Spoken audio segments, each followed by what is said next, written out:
আমাদের সবার প্রিয় রূপাদির বার্থডে। আর কিছু করবো না তাই কখনো হয়? রূপাদি বাজারে গেছে, সেই সময়টা আমরা এইসব করেছি। তো কেমন হয়েছে তোমরা বলো, ডেকোরেশনটা কেমন লাগছে সবাই বলো। আর চলে এসেছে রূপাদি, দেখে তো অবাক একই। যাই হোক, শুরু হয়ে গেল আমাদের বার্থডের সব আয়োজন। এই যে দাদা দিদিকে ফুল দিচ্ছে।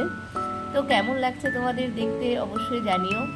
আর রূপাদিকে অনেক ভালোবাসা আর অনেক আশীর্বাদ করো সবাই। যাই হোক, ভিডিওটা সবাই দেখতে থাকো।